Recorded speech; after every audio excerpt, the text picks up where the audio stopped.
जय Hind, Vande Mataram. Hello dear friends, आज के इस वीडियो में हम आपके लिए हिस्ट्री के इम्पॉर्टेंट क्वेश्चंस लेकर आए हैं जो आप सभी के लिए काफ़ी इम्पॉर्टेंट है। आप किसी भी एग्ज़ाम की प्रिपरेशन कर रहे हैं, किसी भी सेंट्रल या स्टेट एग्ज़ाम की प्रिपरेशन कर रहे हैं, सभी एग्ज़ाम के लिए महत्वपूर्ण प्रश्न है। तो देखते हैं क्वेश्चन आपका फर्स्ट क्या है। क्वेश्चन नंबर फर्स्ट आपका है, इंडिका किसने लिखी है। देखिए, इंडिका की हम बात करें तो आपको बताना है मैग्नस थीज ने। ठीक है, इंडिका पुस्तक जो थी वो मैग्नस थीज ने लिखी थी। तो आपका राइट आंसर ऑप्शन सी है। क्वेश्चन नंबर सेकंड है, सिंधु घाटी सभ्यता की प्रमुख विशेषता थी। देखिए, सिंधु घाटी सभ्यता की प्रमुख विशेषता की बात यहाँ पे पूछ रहा है, तो आपको बताना है कि नगर योजना और वास्तुकला की प्रमुख विशेषता थी। तो राइट आंसर आपका ऑप्शन डी करेक्ट हो जाएगा। क्वेश्चन नंबर थर्ड आपका यहाँ पे है, सिंधु घाटी सभ्यता में सबसे अधिक महत्व किस पशु का था। देखिए, सिंधु घाटी सभ्यता में जो सबसे अधिक महत्व दिया गया है वो बैल को दिया गया है। बैल को क्यों दिया गया है? क्योंकि ये जो थे वो सबसे पहले तो इन्होंने क्या क्या काम किया भाई, कृषि के रूप में काम किया। आप देखते होंगे कि आज भी गांव में, ठीक है, कृषि के रूप में बैल का उपयोग किया जाता है। ठीक है, परिवहन का उपयोग किया जाता है, इसीलिए इन्हें सबसे महत्व दिया गया। और ये जो बैल थे वो कुबड़ वाले सांड के रूप में इन्हें दर्शाया गया है। ठीक है, जिसे यूनिकॉर्न के नाम से जाना जाता है। आपको याद रखना है, यूनिकॉर्न। ठीक है, यूनिकॉर्न के नाम से जाना जाता है। नेक्स्ट क्वेश्चन है आपका, अर्थशास्त्र पुस्तक के रचयिता हैं। देखिए, अर्थशास्त्र पुस्तक के रचयिता कौन है? तो आप लोग क्या बताओगे भाई? कौटिल्य। ठीक है, अर्थशास्त्र पुस्तक के जो रचयिता हैं वो कौटिल्य हैं। तो आपका जो राइट आंसर हो जाएगा वो ऑप्शन ए हो जाएगा। अब आपके मन में आ रहा होगा कि नागार्जुन कौन है। तो नागार्जुन की हम बात अगर करें तो ये भारतीय थे जो बौद्ध दार्शनिक, ठीक है, जिन्होंने शून्यता के सिद्धांत को भी स्पष्ट किया और पारंपरिक रूप में बौद्ध दर्शन के संस्थापक के रूप में भी इन्हें माना जाता है। ठीक है, दूसरी चीज आपको याद रखनी है कि ये विभिन्न लिपियों के साथ प्रयोग करने की प्रवृत्ति के कारण इन्हें हम नागार्जुन को प्यार से सैल्यूट वैज्ञानिक भी कहते हैं। तो सैल्यूट वैज्ञानिक क्यों कहते हैं, आपको समझ में आ गया। आपसे क्वेश्चन पूछा जा सकता है कि सैल्यूट वैज्ञानिक किसे कहा जाता है, शून्यता के सिद्धांत को किसने स्पष्ट किया। तो दो क्वेश्चन यहाँ पे नागार्जुन से और बन गए। ठीक है, तो इस चीज को याद रखना है। कौटिल्य की बात की जाए तो कौटिल्य जो थे वो विष्णुगुप्त, कूटनीति, अर्थनीति, राजनीति के एक महाविद्वान थे। ठीक है, उन्होंने अपने महाज्ञान का कुटिल सदुपयोग करके, ठीक है, यानी कि हम कह सकते हैं कि सृजनात्मक कार्यों में करने के कारण ही इन्हें कौटिल्य नाम दिया गया। ठीक है, अच्छा आप लोग बताओ कौटिल्य का अर्थ क्या होता है। ठीक है, कौटिल्य का अर्थ क्या होता है, बता सकते हैं आप लोग? जल्दी से बताइए, कमेंट करके बताइए कौटिल्य का क्या अर्थ होता है। ठीक है, चलिए, तो बात क्लियर हो गई यहाँ पर। चलिए आगे बढ़ते हैं। यहाँ पर आगे क्या है, मनुष्य ने सबसे पहले अग्नि का प्रयोग करना आरंभ किया था। ठीक है, किस युग में किया था सबसे पहले अग्नि का प्रयोग? तो आप कहेंगे कि प्राचीन पाषाण काल में। प्राचीन पाषाण काल में इन्होंने अग्नि का प्रयोग किया था। ठीक है, देखिए, अगर हम बात यहाँ पे करते हैं मध्य पाषाण काल की, तो मध्य पाषाण काल में छोटे पत्थरों और औजारों का उपयोग किया गया। ठीक है, जानवरों को पालतू बनाने में शुरुआत किया गया और शिकार के साथ मछली पकड़ने और खाद्य पदार्थों को इकट्ठा करने में निर्भर रहे। ठीक है, यानी कि इतने सारी चीजें इन्होंने मध्य पाषाण में किया। ठीक है, नवपाषाण की बात की जाए तो नवपाषाण में ये कृषि करना सीखे। ठीक है, बस्तियां बना के रहना सीखे, मिट्टी के बर्तन इन्होंने बनाना सीखा। तो ये नवपाषाण में बनाना शुरू किए। ताम्रपाषाण में बात करें तो इन्होंने, मनुष्य ने ताम्रपाषाण में तांबे का उपयोग किया। ठीक है, लेकिन तांबे के साथ साथ इन्होंने पत्थर के औजारों का उपयोग भी जारी रखा जो इन्होंने इससे पहले पाषाण काल में, यानी कि नवपाषाण काल में, ठीक है, पहले भी करते थे। तो ये काम को जारी रखते हुए इन्होंने, ठीक है, तांबे का उपयोग किया। बात क्लियर हुई? चलिए आगे बढ़ते हैं। नेक्स्ट क्वेश्चन, जोरवे संस्कृति का केंद्र कहाँ है? तो जोरवे संस्कृति का जो केंद्र है वो महाराष्ट्र में है। ठीक है, महाराष्ट्र से मुंबई, एक चीज याद रखिएगा, राजधानी। ठीक है, चलिए आगे बढ़े। निम्नलिखित में से प्राचीनतम राजवंश कौन सा है? सबसे प्राचीनतम राजवंश। तो मेरे प्यारे फ्रेंड्स, प्राचीनतम राजवंश की जब बात करें तो आपको बोल देना है कुषाण। ठीक है, कुषाण राजवंश। राइट आंसर आपको ऑप्शन बी हो जाएगा। आप लोग अभी तक चैनल को सब्सक्राइब नहीं किए तो सबसे पहले जितने स्टूडेंट इस वीडियो को देख रहे हैं चैनल को सब्सक्राइब कर लो। बगल में बेल आइकन का बटन है उसे ऑन रखो, जिससे कि आपके पास नोटिफिकेशन सबसे पहले आए। और सबसे इम्पोर्टेंट बात आपको बताना है क्या कि आपकी जो सीरीज चल रही है वो टोटल सीरीज 30 सीरीज लेकर आऊँगी, पूरी हिस्ट्री को समाप्त कर दूंगी। कहीं से क्वेश्चन छूटना ही नहीं है, कोई भी टॉपिक से छूटना नहीं है। किसी भी तरीके का कोई भी क्वेरी, कोई भी क्वेश्चन है तो आप हमें कमेंट कर सकते हैं। ठीक है, चलिए आगे बढ़ते हैं नेक्स्ट क्वेश्चन पर।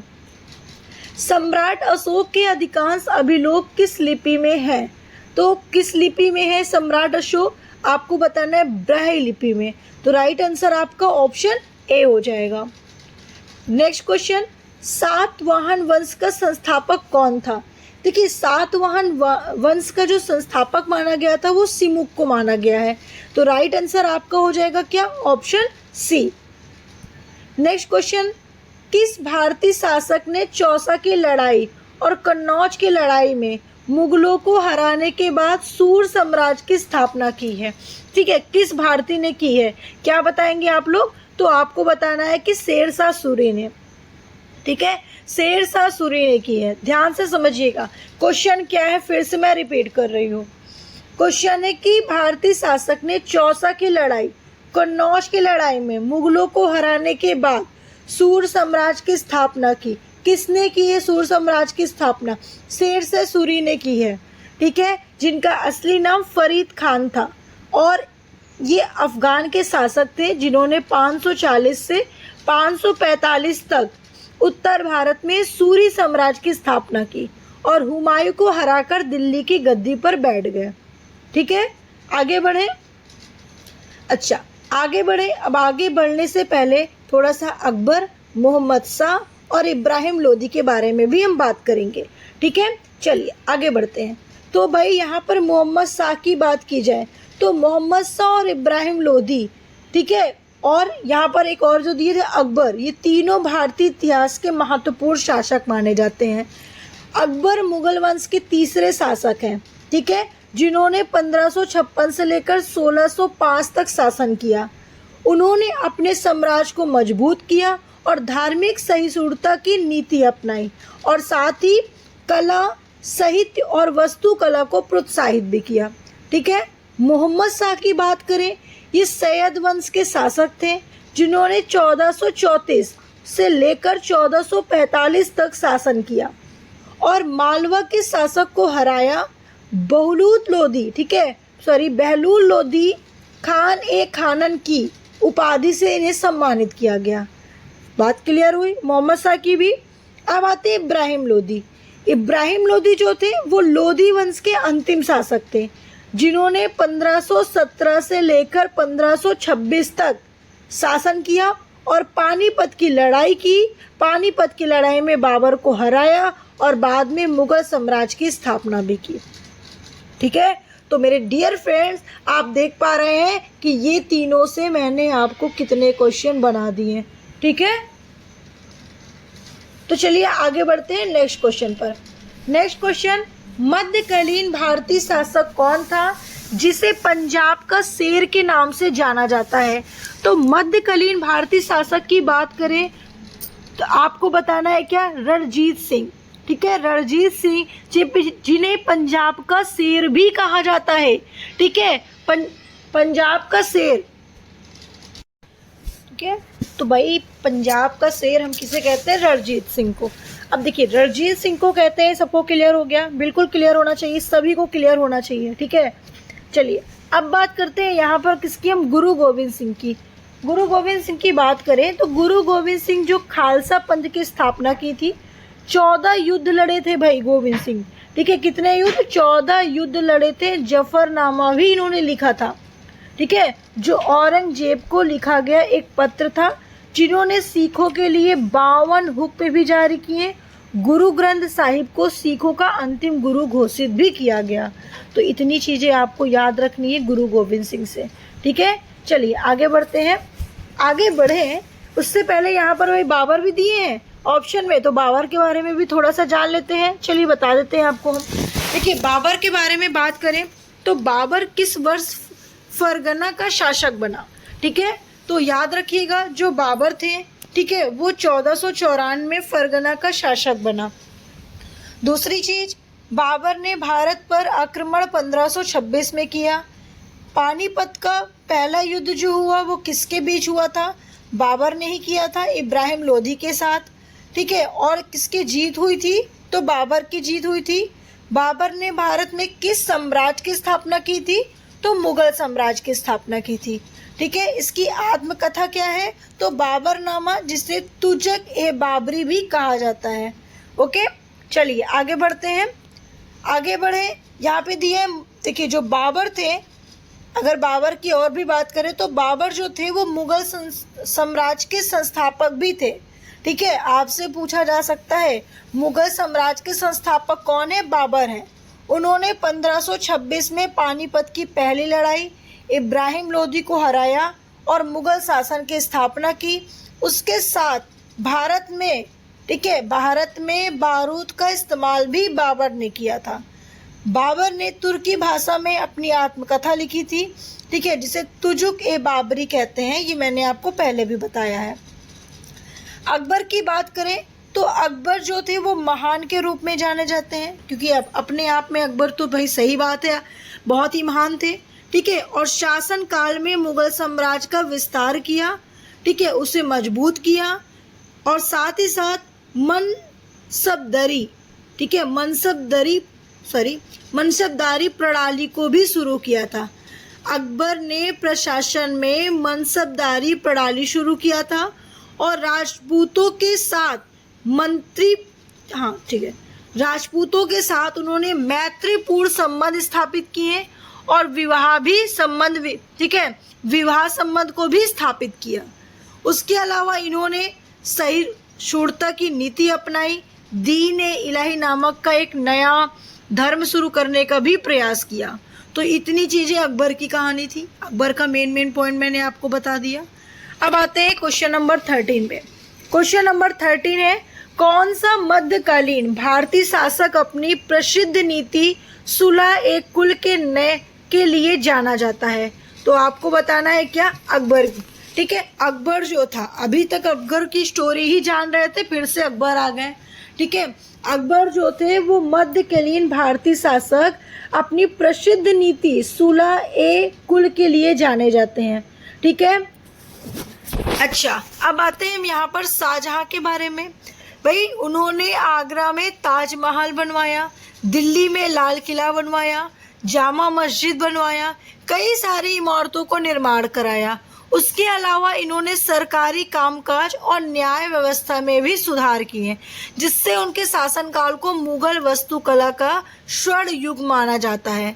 ठीक है, उसके अलावा उन्होंने सिजता पायपोस प्रथा को समाप्त किया और इलाही सनवत के स्थान पर हिजरी सनवत का प्रयोग भी किया। ठीक है, तो इतनी चीजें आप लोग याद रखेंगे। चलिए आगे बढ़ते हैं हम लोग। नासिक अभिलेख में किस शासक की उपाधियां वर्णित हैं? ठीक है, क्या बताएंगे भाई आप लोग? एक मिनट। ठीक है, नासिक अभिलेख में किस शासक की उपाधियां वर्णित हैं? तो किस शासक की उपाधियां वर्णित है? Bindusara. Right answer option B. देखिए, बिंदुसार की बात अगर हम करें तो बिंदुसार जो थे वो मौर्य साम्राज्य के दूसरे शासक थे, जिन्होंने 297 ईसा पूर्व से लेकर 273 ईसा पूर्व तक शासन किया और उन्होंने अपने पिता चंद्रगुप्त मौर्य से विरासत में मिले साम्राज्य को सफलतापूर्वक बनाया।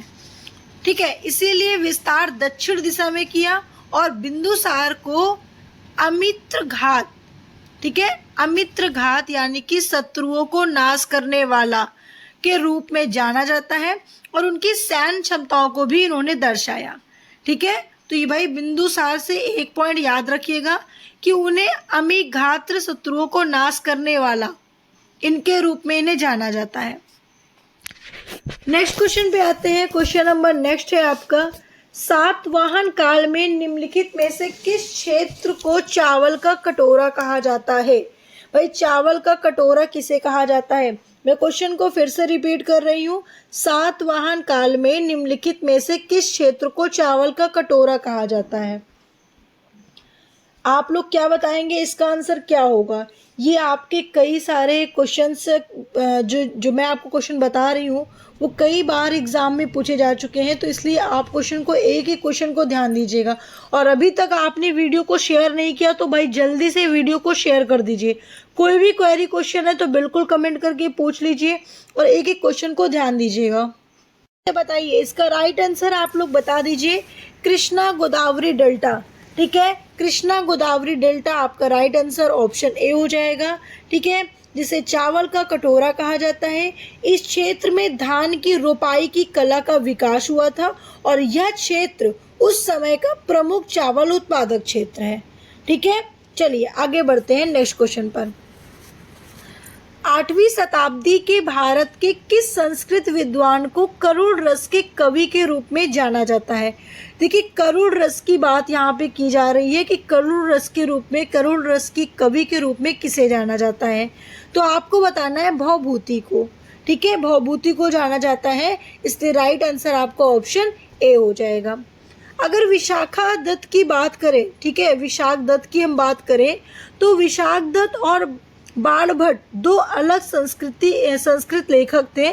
ठीक है, तो विशाख दत्त ने मुद्रा राक्षस नामक नाटक लिखा जो मौर्य वंश के बारे में था, और बाणभट्ट हर्षवर्धन के जो दरबारी कवि थे उन्होंने हर्षचरित और कंदबरी जैसे प्रसिद्ध ग्रंथ को उन्होंने लिखा था। ठीक है, इस चीज को आप याद रखिएगा, आपसे यहाँ से भी क्वेश्चन पूछा जा सकता है। आगे बढ़ते हैं, नेक्स्ट क्वेश्चन है, भारत के अंतिम वायसराय कौन थे? ठीक है, भारत के अंतिम वायसराय कौन थे? तो आप कहेंगे लॉर्ड माउंटबेटन थे, इसलिए right answer option C. Next question, 1946 में गठित अंतरिम सरकार के उपराष्ट्रपति कौन हैं? तो मेरे प्यारे फ्रेंड्स 1946 के अंतिम राष्ट्रपति पूछा जा रहा है, उपराष्ट्रपति। तो उपराष्ट्रपति कौन थे? तो आपको बताना है जवाहरलाल नेहरू। कौन थे भाई? जवाहरलाल नेहरू।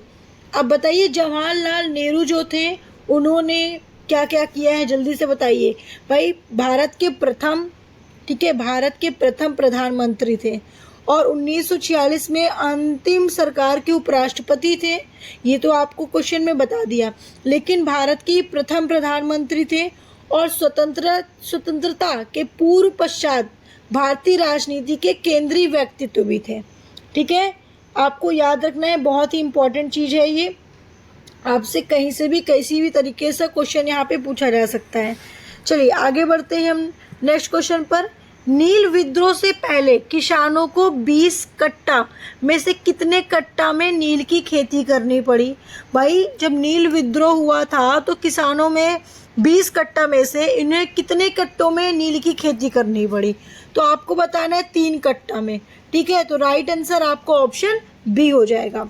देखिए विद्रोह जिसे नील क्रांति के नाम से जाना भी जाता है, 1859 से 60 में बंगाल में ब्रिटिश बागान मालिक के खिलाफ किसानों का विद्रोह था और किसानों को नील की खेती करने के लिए मजबूर किया गया। इसके लिए उन्हें बहुत ही कम दाम दिए गए, जिसके कारण ये विद्रोह शुरू हुआ था। ठीक है, नेक्स्ट क्वेश्चन है स्प्रिंगैंग टाइगर। ठीक है, springing tiger a study of revolutionary किसकी जीवनी थी? तो किसकी जीवनी थी? सुभाष चंद्र बोस जी की जीवनी थी। ठीक है, याद रखिएगा सुभाष चंद्र बोस की जीवनी थी। भगत सिंह को सैल्यूट है मेरा, उन्होंने इनकलाब जिंदाबाद का नारा लगाया था। ठीक है, याद रखिएगा, लोकप्रिय बनाया जिसका अर्थ क्रांति जिंदाबाद होता है। जेल में भूख हड़ताल भगत सिंह ने किया। शहीद ए आजम, ठीक है, के रूप में इन्हें जाना जाता है, याद रखेंगे आप लोग। आगे बढ़े, श्याम जी कृष्ण वर्मा। श्याम जी कृष्ण वर्मा जो थे इंडिया हाउस, ठीक है, इंडिया हाउस इंडियन सोशोलॉजिस्ट थे।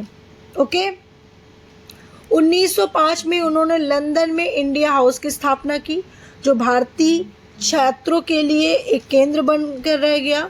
ठीक है, और द इंडियन सोशोलॉजिस्ट नामक पत्रिका को प्रकाशित भी किया और भारत में ब्रिटिश शासन के खिलाफ क्रांतिकारियों को बढ़ावा भी दिया। याद रखिएगा, क्रांतिकारी राष्ट्रवाद की बात करें यहाँ पे थोड़ा सा, तो उन्होंने ब्रिटिश शासन के खिलाफ क्रांतिकारी राष्ट्रवाद को बढ़ावा दिया और भारत के स्वतंत्रता संग्राम में महत्वपूर्ण भूमिका निभाई। तो अपने आप में श्याम जी कृष्ण वर्मा का बहुत बड़ा रोल था।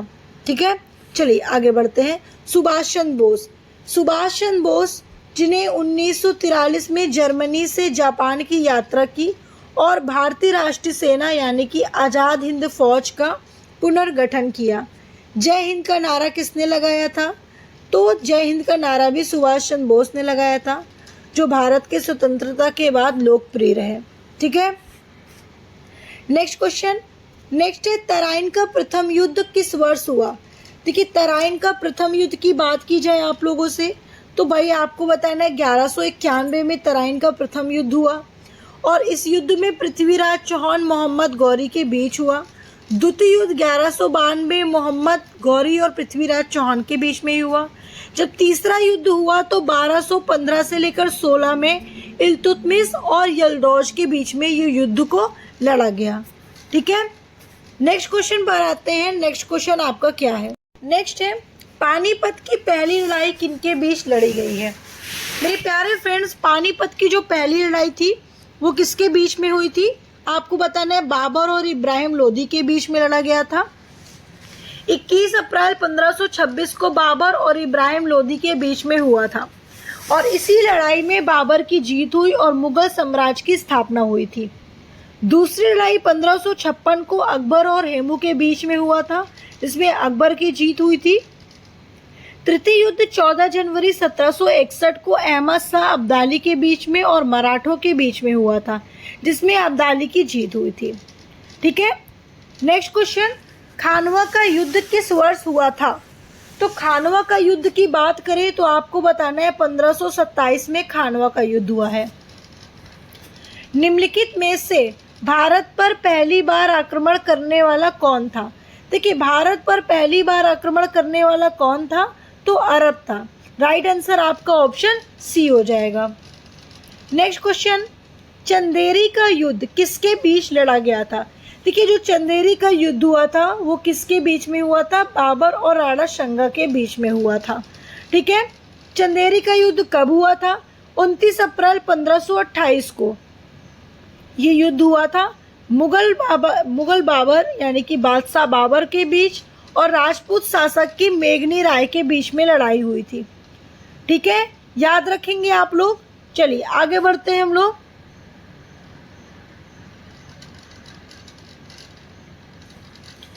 घाघरा का युद्ध किस वर्ष हुआ था? देखिए, घाघरा का युद्ध की बात की जाए तो आप लोग क्या बताएंगे? 1529 में घाघरा का युद्ध हुआ था। मुगल बादशाह बाबर और अफगानों के बीच में ये युद्ध को लड़ा गया था। ठीक है, बाबर ने बंगाल और बिहार की संयुक्त सेना को हराया था। तो राइट आंसर आपको ऑप्शन डी हो जाएगा कि 1529 में घाघरा का युद्ध हुआ था। हल्दी घाटी का युद्ध किन के बीच में लड़ा गया था? देखिए, हल्दी घाटी का युद्ध जो था वो किन के बीच में लड़ा गया था? आपको बताना है अकबर और महाराणा प्रताप के बीच में हुआ था। ठीक है, क्या राइट आंसर है आपका? बिल्कुल राइट आंसर है। अकबर और महाराणा प्रताप के बीच में इस युद्ध को लड़ा गया था। ठीक है, 1576 में। कब? 1576 में हुआ था इस युद्ध में। पानीपत की दूसरी लड़ाई। पानीपत की दूसरी लड़ाई क्या हो भाई? 1556 में। कब? 1556 में। तो राइट आंसर आप लोग ऑप्शन ए बता दीजिएगा। नेक्स्ट क्वेश्चन, तालीकोटा का युद्ध किस वर्ष हुआ था? देखिए, तालीकोटा के युद्ध की बात की जाए तो तालीकोटा का जो युद्ध था वो 1565 में हुआ था। ठीक है, 23 जनवरी 1565 में इस युद्ध को लड़ा गया था विजयनगर साम्राज्य और दक्कन सल्तनत के बीच में। नेक्स्ट है तीसरी लड़ाई पानीपत की। पानीपत की तीसरी लड़ाई किसके बीच में हुआ? मुगल और अंग्रेज के बीच में हुआ था। अगर मेरे इतने बार रिपीट करने के बाद भी आपको नहीं याद हो पाता तो ये आपकी प्रॉब्लम है। मुझे जहाँ तक उम्मीद है मेरे प्यारे फ्रेंड्स कि मैं एक ही क्वेश्चन को चाहे उसे एक्सप्लेन करूं, चाहे उसे क्वेश्चंस में लेकर आऊं, लेकिन कई बार मैं आपको उसी वर्ड को याद कराती हूं। आपको तो पूरा याद ही हो जाना चाहिए कि पानीपत का प्रथम, द्वितीय, तृतीय, खानवा का युद्ध, घाघरा का युद्ध एकदम रट जाना चाहिए। और ये भी याद होना चाहिए किसके साथ हुआ, कौन जीता, सब कुछ रट जाना चाहिए। क्योंकि मैं आपको देखिए पानीपत की तीसरी लड़ाई में कई बार बता चुकी हूँ, आपको इसको अभी तक के क्वेश्चंस में कई बार आ चुके हैं। ठीक है, तो इस तरीके से आपको बहुत ध्यान से वीडियो को देखना है और बार बार करना क्या है, एक चीज हमेशा याद रखिएगा, जब भी आप लोग क्लास को लेते हो, किसी भी क्लास को देखते हो या लेते हो, तो जब आप लोग पढ़ते हो, सुनते हो, तो पानीपत की प्रथम लड़ाई कब हुई थी सिर्फ देखो नहीं, बोलो जवान से। पानीपत की 1526 में आप अपने माइंड से बोलो। ठीक है, सिर्फ देखकर सुनो नहीं, सुनना इंपॉर्टेंट नहीं है, बोलना भी इंपॉर्टेंट है। आप बोलो भी, ठीक है, आपके मुंह से निकलना चाहिए कि भाई ये युद्ध ये हुआ था, और अब बोलो उसी वक्त। ठीक है, चलो आगे बढ़ते हैं। मलिक कफूर को 1000 दिनारी के नाम से जाना जाता है, यह हम सब लोग जानते हैं। ठीक है, तो मेरे प्यारे स्टूडेंट यहाँ पर जो ऑप्शन दिया है उसे नुसरत खान ने 1000 दिनार में खरीदा था, यह 1000 सैनिकों का प्रदान था, या फिर उनके पास 1000 गांवों का स्वामित्व प्राप्त हुआ था, या इनमें से कोई नहीं। तो आपको बताना है उसे नुसरत खान ने 1000 दिनार में खरीदा था।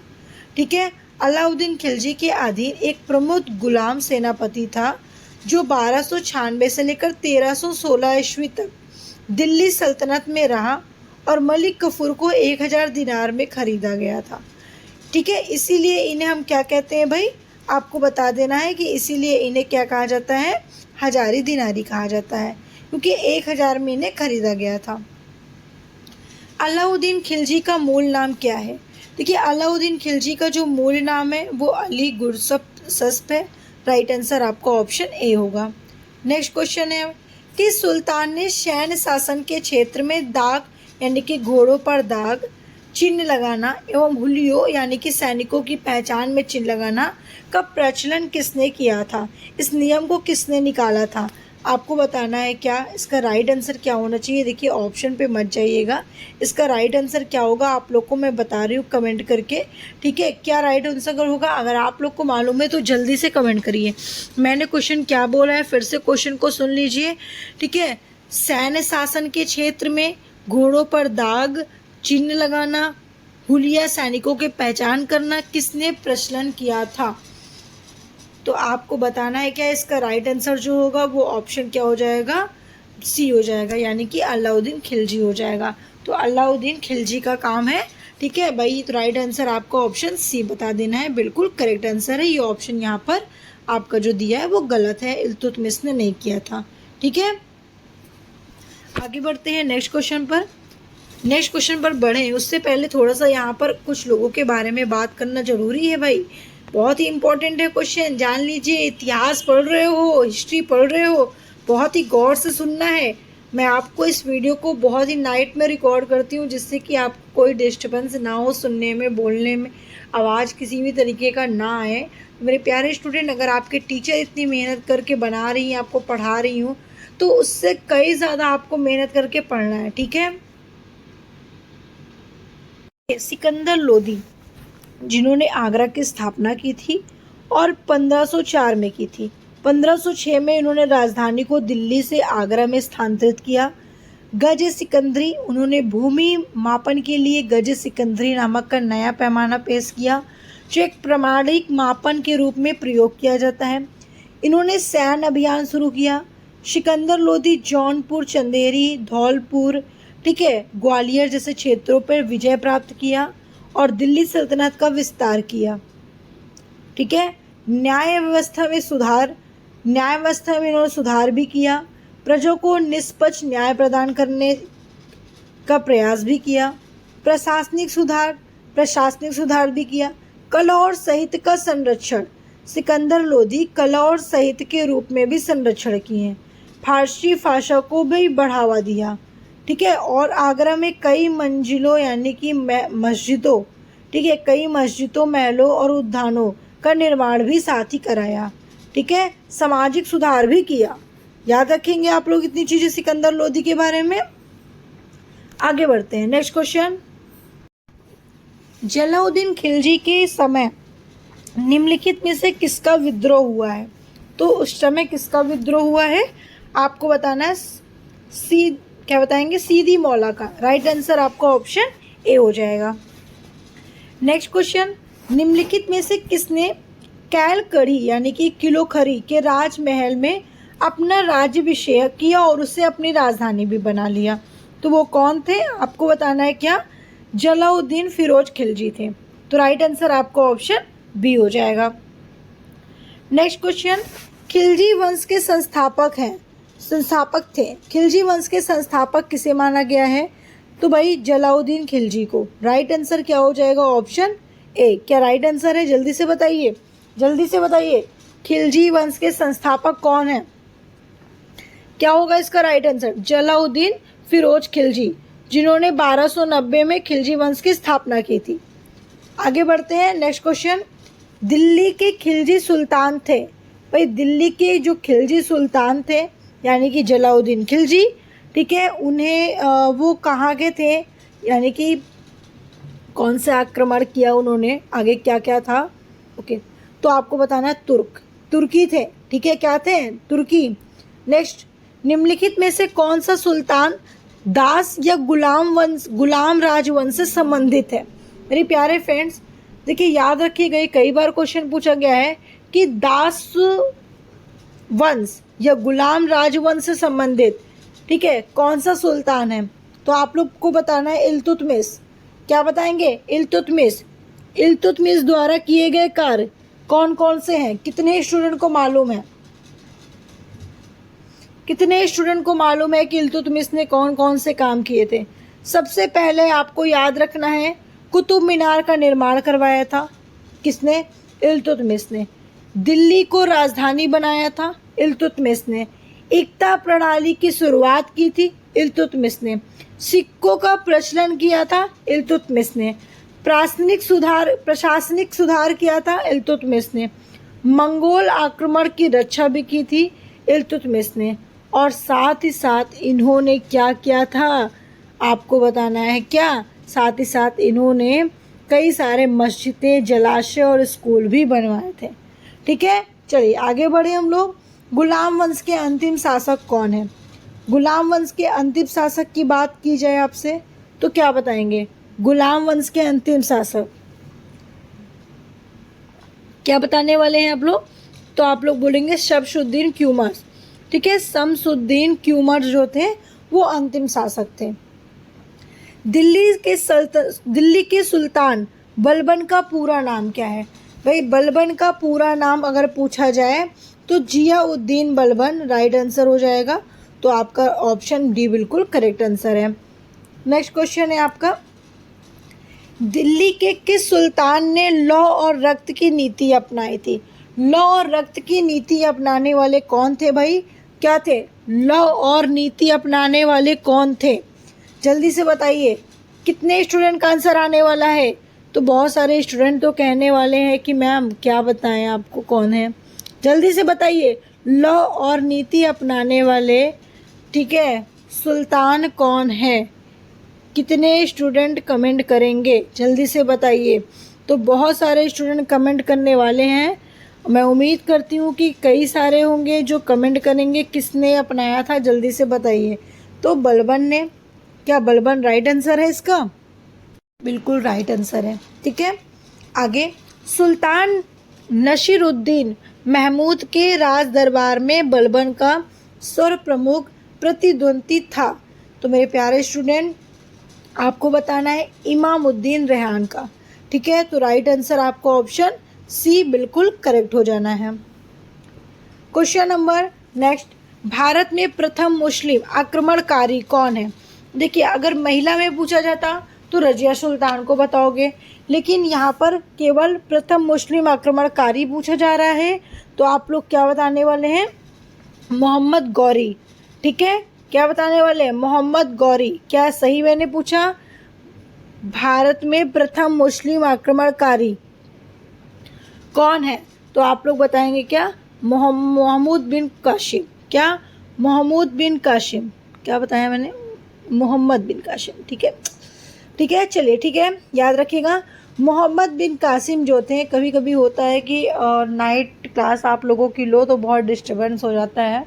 ठीक है, इस टाइम मैं जो क्लास ले रही हूँ आप लोगों की वो 12:25 है। ठीक है, तो मुझे थोड़ा सा ऐसा लग रहा है कि अब बहुत लेट हो रहा है क्लास लेने में आप लोगों की, तो मैं उम्मीद करती हूँ मेरे प्यारे स्टूडेंट आप लोग बहुत ही मेहनत करके पढ़ेंगे। ठीक है, तो आपका राइट आंसर यहाँ पे हो जाएगा मोहम्मद बिन कासिम। ये ऑप्शन आपका डी बिल्कुल गलत है। मोहम्मद बिन कासिम जो भारत के प्रथम मुस्लिम थे। ठीक है, याद रखिएगा 712 में मोहम्मद बिन कासिम द्वारा किया गया था और ये उम्मयद खिलाफत के एक अरब सेनापति थे जिन्होंने आज के पाकिस्तान का हिस्सा पर आक्रमण नेतृत्व किया है। ठीक है, अगर हम यहाँ पर बात करते हैं महमूद गजनवी की, तो महमूद गजनवी 971 में हुए। ठीक है, इनका जन्म और 30 अप्रैल 1030 को 58 वर्ष की आयु में इनकी मृत्यु हो गई और इनका जन्म अफगानिस्तान के गजनी शहर में हुआ था। ठीक है, और एक तुर्क शासक थे जिन्होंने 997 से लेकर 1030 तक शासन किया और 17 बार इन्होंने आक्रमण किया और सबसे फेमस आक्रमण इन्होंने सोमनाथ मंदिर पर किया। कब? 1025 ईस्वी में। नेक्स्ट है, भारत पर पहला मुस्लिम आक्रमण किस वर्ष हुआ था? तो 711 ईस्वी में हुआ था। क्वेश्चन नंबर 46, मोहम्मद बिन कासिम कौन थे? देखिए, मोहम्मद बिन कासिम की बात तो हम सभी कर रहे थे अभी यहाँ पर, तो मोहम्मद बिन कासिम थे कौन? तो आपको बताना है क्या थे भाई? मुस्लिम आक्रमणकारी तो थे ही थे, लेकिन साथ ही ये अरब थे। ठीक है, तो राइट आंसर क्या हो जाएगा? Option C. तो ये मैंने आपको 46 क्वेश्चन बताए जो आप सभी के लिए काफ़ी इम्पोर्टेंट था। ये लास्ट क्वेश्चन मैं आपके लिए लेकर आई हूँ जिसका आंसर आप सभी को देना है। जितने स्टूडेंट इस वीडियो को देख रहे हैं सभी स्टूडेंट को इसका आंसर हमें देना है। तालीकोटा का युद्ध किस वर्ष हुआ था और कब हुआ था? यानी कि कब ये किस वर्ष वही होगा। ठीक है, हुआ था और किसके साथ हुआ था, ये आपको कमेंट करके हमें बताना है। ठीक है, अब देखिए यहाँ पर जो मैंने आपके लिए क्वेश्चंस लेकर आए हैं वो बहुत ही इंपॉर्टेंट है, वन लाइनर क्वेश्चंस है। आप सभी लोग एक बार इसको ज़रूर देखिएगा, बिल्कुल देखना तो बनता है क्योंकि बहुत ही इंपॉर्टेंट लेकर आए हैं। देखिए, जैसे कि यहाँ पे दिया है हाइडेस्पीस का युद्ध 1326 ईसा पूर्व में हुआ था। किसके साथ? तो आपको बताना है सिकंदर और पंजाब। सिकंदर और पंजाब के राजा पोरस के बीच में हुआ था जिसमें सिकंदर की विजय भी हुई थी। ठीक है, दूसरा कलिंग की लड़ाई। कलिंग की लड़ाई की जब यहाँ पर बात होती है तो 261 ईसा पूर्व। ठीक है, किसके बीच में? सम्राट अशोक और कलिंग पर आक्रमण किया और उन्होंने रक्तपात को देखकर ये युद्ध को समाप्त करने की कसम खा ली। ठीक है, सिंध की लड़ाई 712 में सिंध की लड़ाई हुई तो मोहम्मद बिन कासिम और अरबों की सत्ता के स्थापित किया इन्होंने। नेक्स्ट, तराइन का प्रथम युद्ध। तराइन का प्रथम युद्ध की बात करेंगे तो सभी को पता है 1191 में तराइन का प्रथम युद्ध हुआ था मोहम्मद गौरी और पृथ्वीराज चौहान के बीच में। आगे बढ़ते हैं, नेक्स्ट है चंदावर का युद्ध। चंदावर का जो युद्ध हुआ था वो कन्नौज के राजा जयचंद्र को हराया था। इन दोनों के बीच में मोहम्मद गौरी और कन्नौज राजा और जयचंद्र के बीच में हुआ था। पानीपत का प्रथम युद्ध जो हुआ था 1526 में। खानवा का युद्ध 1527 में। गांगरा का युद्ध 1528 में ना होकर 1529 में पहुंच गया और चौसा का युद्ध 1539 में। तो ये आपको सन याद रखना है, जितने भी आपको मैंने बताया सारी चीज़ें आपको याद रखनी है। किसके बीच में हुआ था ये भी यहाँ पे मेंशन है, इसको आप लोग देख लीजिएगा और लास्ट क्वेश्चन का आंसर कमेंट करके जाइएगा।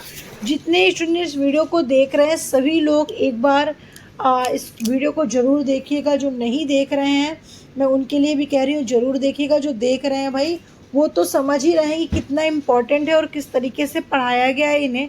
तो बहुत ही इंपॉर्टेंट क्लासेस हैं। चैनल को सब्सक्राइब जरूर करके रखना, वीडियो को लाइक एंड शेयर करना बिल्कुल ना भूलिएगा। आप लोगों का एक लास्ट क्वेश्चन मैं आपको बता दूं। क्वेश्चन आपका एक यहाँ पे है, नासिक अभिलेख में किस शासक की उपलब्धियाँ वर्णित है।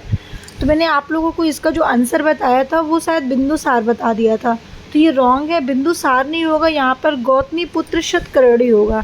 इसका राइट आंसर ऑप्शन डी होगा। मैंने आपको ऑप्शन बी एक्सप्लेन किया, तो इस चीज़ को ध्यान दीजिएगा। इसलिए मैं लास्ट में इस वीडियो को अलग से ऐड करके आपको बता दे रही हूँ। मैंने जब क्लास लेने के बाद जब क्लास को देखा तो मुझे ध्यान आया कि मैंने एक क्वेश्चन आप लोगों को गलत बता दिया है, ठीक है। तो इसका जो राइट आंसर होगा वो ऑप्शन डी होगा, ना कि ऑप्शन बी होगा। तो इस चीज़ को आप लोग ध्यान दीजिएगा।